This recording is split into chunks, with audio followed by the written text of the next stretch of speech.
মৃত্যুর স্থান এবং সময় আল্লাহ তাআলা নির্ধারণ করে রেখেছেন। মানুষের জন্মের 500 বছর পূর্ব থেকে আল্লাহ তাআলা মৃত্যুর স্থান এবং সময়টা আল্লাহ তাআলা বেঁধে রেখেছেন। আল্লাহ তাআলা কুরআন আল হাকীমের মধ্যে বলেন, ফাইদা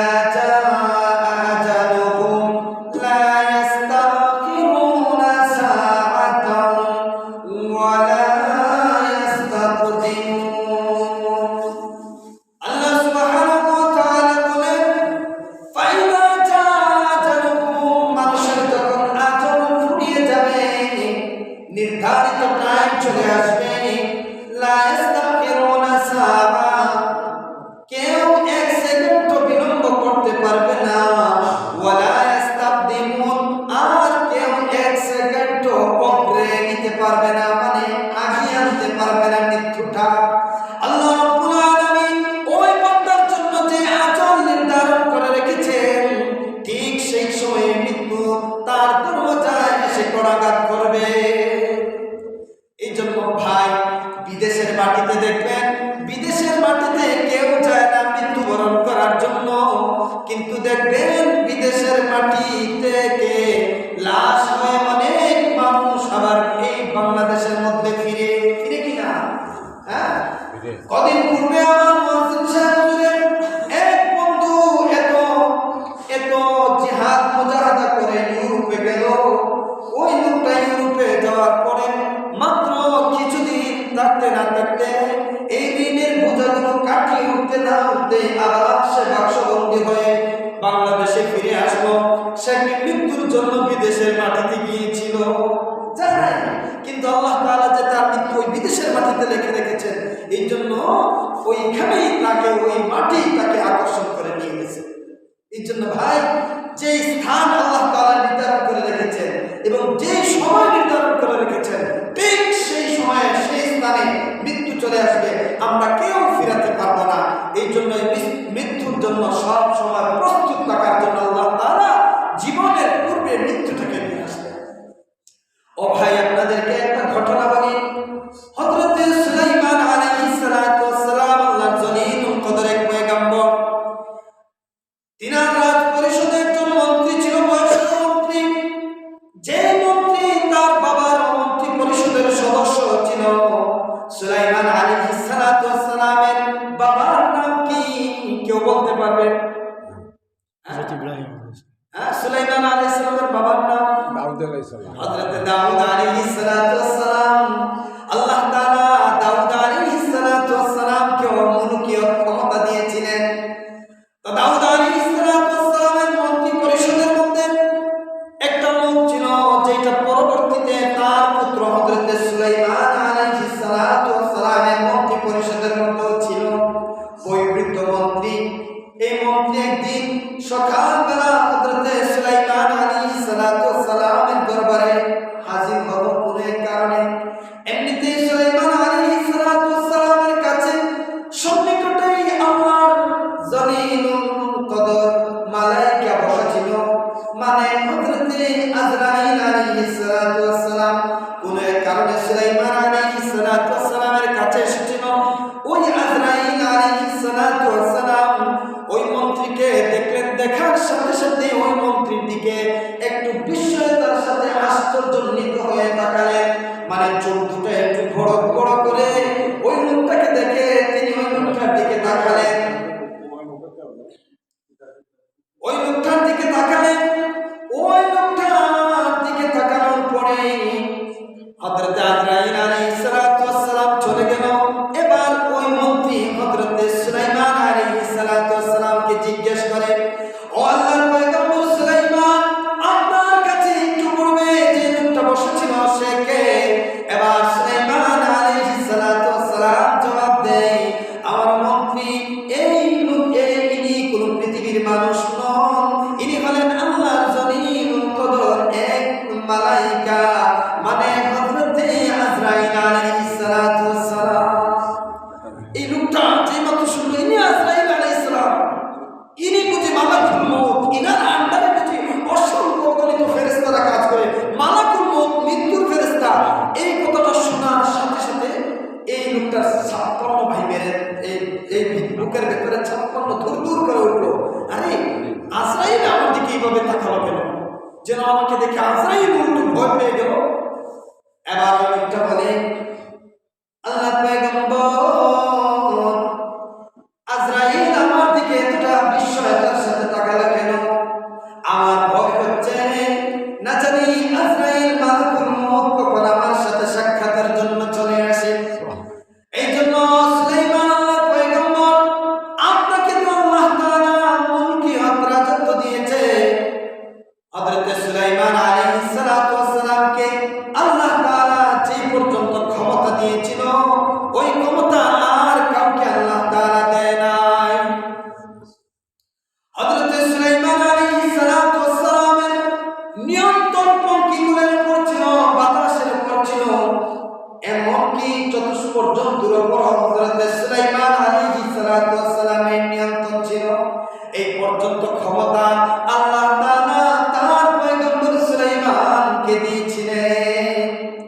এবার এই লোকটা বলে, মন্ত্রী বলে, ও আল্লাহর পয়গম্বর, আপনাকে তো আল্লাহ তাআলা অনেক ক্ষমতাশীল বানিয়েছেন, একটু মেহেরবানি করে আমার জীবনের শেষ কামনা চাওয়া আপনার কাছে, আপনি একটু বাতাসকে হুকুম করেন যেন বাতাস আমাকে এইখান থেকে শত শত দিনের রাস্তা হিন্দুস্তানের একটা পাহাড়ের মধ্যে রেখে আসে। কারণ আমার ভয় হচ্ছে মালাকুল মউত আমার দিকে এইভাবে তাকালো কেন, যাতে করে মালাকুল মউত এসে এখানে আমাকে না পায়। এবার ওই লোকটার কাকুতি মিনতির কারণে হযরত সুলাইমান আলাইহিস সালাতু ওয়াস সালাম একটা পর্যায়ে বাতাসকে হুকুম করলেন, বাতাসও সেইখানে ওই লোকটাকে পাহাড়ের উঁচু চূড়াঙ্গে নিয়ে রেখে আসলো। এবার মালাকুল মউত কে জানানো হলো আল্লাহর তরফ থেকে, ও মালাকুল মউত, আমার পয়গম্বর দাউদের যিনি মন্ত্রী ছিল, তার ছেলে সুলাইমানের যিনি বৃদ্ধ মন্ত্রী ছিল, তার মৃত্যু হিন্দুস্তানের অমুক পাহাড়ের মধ্যে লেখা, তুমি ওখানে যাও, যে ওই লোকটাকে জান কবজ করো। এবার মালাকুল মউত আল্লাহ তাআলার এই হুকুমটা কিভাবে বাস্তবায়ন হয় তিনিও এইটার অপেক্ষা করতে লাগলেন। তিনি সঙ্গে সঙ্গে আল্লাহর হুকুম পাওয়া মাত্র ওই পাহাড়ের উঁচু চূড়াঙ্গে এসে দেখেন ওই লোকটা মালাকুল মউতের জন্য অপেক্ষমান। আল্লাহু আকবার। এরপরে ভাই ওইখানে রূহ কবজ করলেন। এরপরে পরের দিন আবার ওই মালাকুল মউত কোনো কারণে আল্লাহ তাআলা হযরত সুলাইমান আলাইহিস সালাতু ওয়াস সালামের কাছে পাঠালেন। এবার আল্লাহর পয়গম্বর সুলাইমান আলাইহিস সালাতু ওয়াস সালাম জিজ্ঞেস করলেন, ও ভাই মালাকুল মউত, গতকাল তুমি আমার অমুক মন্ত্রীর দিকে এভাবে বিস্ময়তার সাথে তাকালে কেন? চোখ দুটো বড় বড় তাকালে কেন? আমার মন্ত্রী তো ভয় পেয়ে আমার রাজত্ব ছেড়ে দিয়েছে। আমার খুব বিজ্ঞ একজন বয়স্ক একজন মন্ত্রী ছিল, সে হিন্দুস্তানের অমুক পাহাড়ে চলে গেছে। এবার আমার মন্ত্রী পরিষদের একটা পদ শূন্য হয়ে গেল। এবার মালাকুল মউত বলে, আল্লাহর পয়গম্বর শুনেন শুনেন, আপনার ওই মন্ত্রী আর দুনিয়ার মধ্যে বেঁচে নেই। আল্লাহু আকবার। এই ছিল রে ভাই, আল্লাহ তাআলা বলেন, ফাইদা জাআ আজালুহুম লা ইস্তাখিরুনা সাআতান ওয়া লা ইস্তাকদিমুন। ও পৃথিবীবাসী মানুষ শোনো, তোমাদের মৃত্যু যে স্থানে এবং যেই সময়ে আমি আল্লাহ লিখে রেখেছি, লা ইস্তাখিরুনা সাআতান, কারো সাধ্য নেই এক সেকেন্ড বিলম্ব করবে, ওয়া লা ইস্তাকদিমুন, আর तमाम পৃথিবীর মানুষগুলো মিলেও ওই ব্যক্তিটাকে এক সেকেন্ড পূর্ব আমার মৃত্যু দিতে পারবে না। এই জন্য ভাই মৃত্যুর জন্য প্রিপারেশন নিয়ে রাখা। কোন জায়গার মধ্যে বলেন, কুল ইন্নাল মাউতাল্লাযী তাফিরুনা মিনহু ফাইন্নাহু মুলাকীকুম। ও মানুষ, তোমরা জানি মৃত্যু থেকে ভাগো, মৃত্যু থেকে ভাগো। আচ্ছা, এখানে যদি আমি কাউকে জিজ্ঞেস করি, এই তুমি কি মরতে চাও, কেউ হাত উঠাবে? এমনকি স্বয়ং আমি তো চাই না, মরতে চাই না, আমি বাঁচতে চাই, দীর্ঘদিন এক হায়াত পেতে চাই। হ্যাঁ, আল্লাহ জানেন এই কথাটা। আল্লাহ তাআলা সেজন্য বলেন, কুল ইন্নাল মাউতাল্লাযী তাফিরুনা মিনহু ফাইন্নাহু মুলাকীকুম সুম্মা তুরাদ্দুনা ইলা আলিমিল গায়ব। হে নবী আমার, আপনি জানিয়ে দেন যে ইন্নাল মাউতাল্লাযী তাফিরুনা মিনহু, মৃত্যু এমন এক জিনিস, যে জিনিস থেকে